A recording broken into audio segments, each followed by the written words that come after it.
શ્રી વિષ્ણુ સહસ્ત્ર નામનો પાઠ અંત વિનાના હજારો સ્વરૂપવાળા, હજારો ચરણ, મસ્તક, સાથળ અને બાહુવાળા પરમાત્માને નમસ્કાર હો. હજાર નામવાળા અને હજાર કોટી યુગને ધારણ કરનાર એવા શાશ્વત બ્રહ્મ પુરુષને નમસ્કાર હો. જેની નાભીમાં કમળ એવા ભગવાન શ્રી વિષ્ણુને નમસ્કાર હો. જળમાં શયન કરનાર શ્રી વિષ્ણુ ભગવાનને નમસ્કાર હો. હે કેશવ, હે વાસુદેવ, આપને નમસ્કાર હો. બ્રહ્મ સ્વરૂપ અને ગૌ બ્રહ્મનું હિત કરનાર એવા દેવને નમસ્કાર હો. જગતનું હિત કરનાર શ્રી કૃષ્ણને નમસ્કાર હો. ગોવિંદ સ્વરૂપને નમસ્કાર હો. જેમ આકાશમાંથી પૃથ્વી પર પડેલું પાણી સમુદ્રમાં જાય છે, તેમ બધા દેવોને કરેલા નમસ્કાર ભગવાન કેશવ પ્રતિ જાય છે. જેમાં શ્રી હરિનું ભજન પૂજન થાય છે એવા આ માર્ગ નિષ્કુંઠ છે, અને શ્રી હરિના ભજન પૂજન વિનાના માર્ગને કુમાર્ગ જાણવો. બધા વેદો જાણવાથી જે પુણ્ય થાય છે અને સર્વ તીર્થ યાત્રાથી જે ફળ મળે છે, તે સમગ્ર ફળ દુષ્ટોનો નાશ કરનાર શ્રી વિષ્ણુ ભગવાનની આ સ્તુતિ શ્રદ્ધાપૂર્વક કરવાથી મળે છે. જે મનુષ્ય શ્રી હરિના મંદિરમાં નિત્ય 3 વાર પ્રભાત, મધ્યાહન અને સાયંકાળ માં 2 કે 1 વાર પણ આ વિષ્ણુ સહસ્ત્રનો પાઠ કરે છે, તેના સર્વ પાપ કર્મો નાશ પામે છે.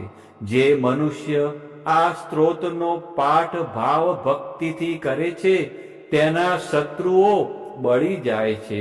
તેના ઉપર સર્વ ગ્રહો શાંત રહે છે અને તેના સર્વ પાપ વિનાશ પામે છે. જેણે શ્રદ્ધાપૂર્વક આ સ્ત્રોતોનું ધ્યાન કર્યું કે પાઠ કર્યા, તેને સર્વ દાન આપ્યા અને દેવોની ઋણા પ્રકારની પૂજા કરી એમ સમજવું. જે મનુષ્ય દરેક બારસના દિવસે મારી સમીપ આ સહસ્ત્ર નામનો પાઠ કરે છે, તેને આ લોક કે પરલોકમાં કોઈ પણ ઠેકાણે ભય રહેતો નથી અને તેના કરોડો પાપ ધીમે ધીમે બળી જાય છે.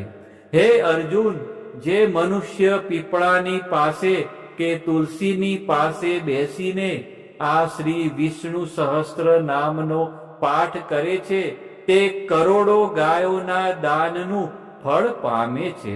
વળી જે મનુષ્ય નિત્ય શિવાલય અથવા તુલસીના વનમાં બેસીને નિત્ય શ્રી વિષ્ણુ સહસ્ત્ર નામનો પાઠ કરે છે, તે મોક્ષ પામે છે અને તેના બ્રહ્મમાં ઇત્યાદિ ઘોર પાપ હોય તો પણ તે સર્વનાશ પામે છે, એવું ચક્રધારી ભગવાનનું વચન છે. ઇતિ શ્રી જન્મ મહાભારત ભીમ યુધિષ્ઠિર સંવાદે શ્રી વિષ્ણુ દિવ્ય સહસ્ત્રના સ્તુતિ સંપૂર્ણ.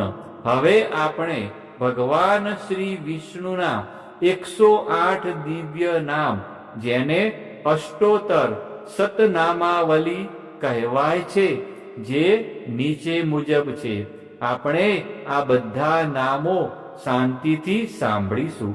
આ નામોનો જાપ કરવાથી મનને શાંતિ મળે છે અને આધ્યાત્મિક ઉન્નતિ થાય છે. ઓમ વિષ્ણવે નમઃ. ઓમ વિશ્વરૂપાય નમઃ. ઓમ પદ્મનાભાય નમઃ. ઓમ પ્રજાપતયે નમઃ. ઓમ ઋષિકેશાય નમઃ.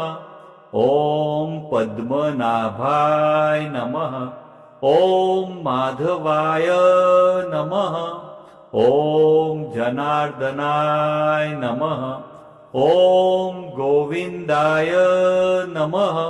ॐ त्रिविक्रमाय नमः ॐ श्रीधराय नमः ॐ केशवाय नमः ॐ पुरुषोत्तमाय नमः ॐ दामोदराय नमः ॐ अच्युताय नमः ॐ साणङ्गपाणये नमः ॐ उपेन्द्राय नमः ॐ इन्द्राय नमः ॐ वामनाय नमः ॐ वैकुण्ठाय नमः ॐ जिष्णवे नमः ॐ दैत्यान्तकाय नमः ॐ भूतभद्रे नमः ॐ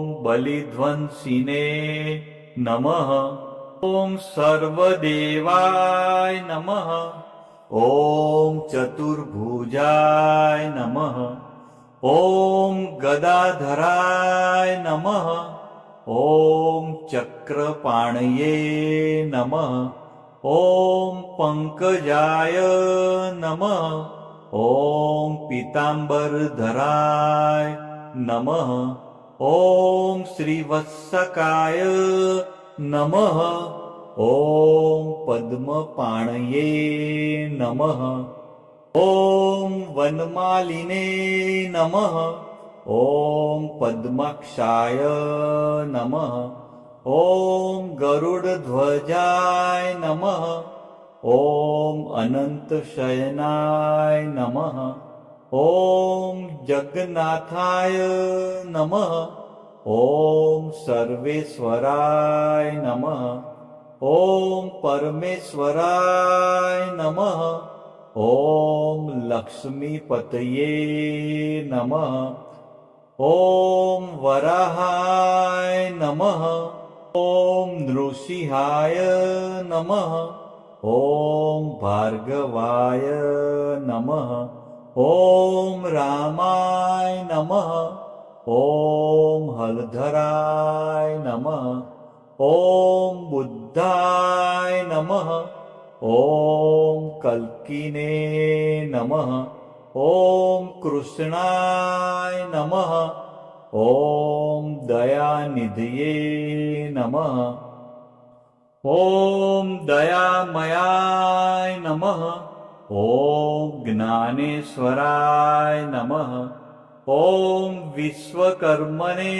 नमः ॐ सच्चिदानन्दाय नमः ॐ निर्गुणाय नमः ॐ सगुणाय नमः ॐ सर्व आत्मने नमः ॐ अन्तर्यामिने नमः ॐ कमलाक्षाय नमः ॐ मुकुन्दाय नमः ॐ मुरलीधराय नमः ॐ पीताम्बरधराय नमः ॐ गोपालकाय नमः ॐ गोपीवल्लभाय नमः ॐ कामदाय नमः ॐ मोक्षदाय नमः ॐ वरदाय नमः ॐ शरणागतवत्सलाय नमः ॐ भक्तपालकाय नमः ॐ दीनबन्धवे नमः ॐ करुणासागराय नमः ॐ कमलापतये नमः ॐ चतुर्वेदाय नमः ॐ वेदान्तवेदाय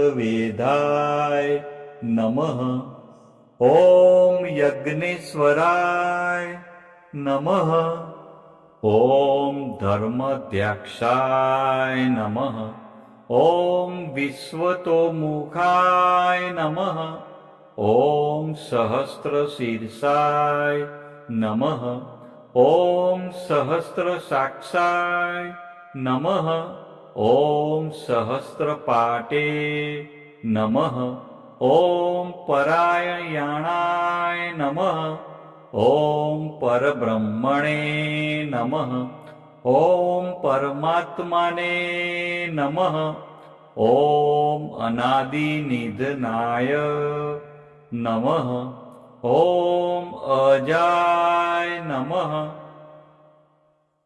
ॐ शाश्वताय नमः ॐ अव्याय नमः ॐ पुरुषाय नमः ॐ प्राणाय नमः ॐ प्रणवाय नमः ॐ ओमकाराय नमः ॐ सत्याय नमः ॐ ज्ञानाय नमः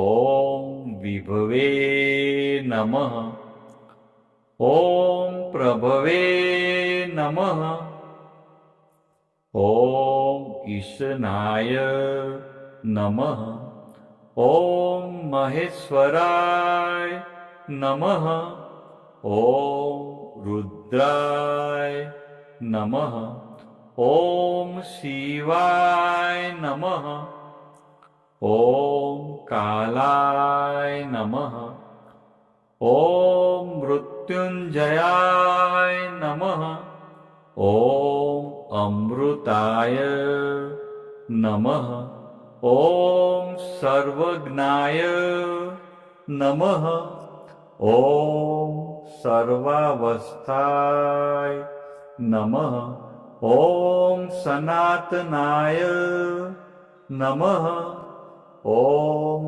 सर्वव्यापिने नमः ॐ अनन्तरूपाय नमः ॐ भगवते नमः ॐ विष्णवे नमः।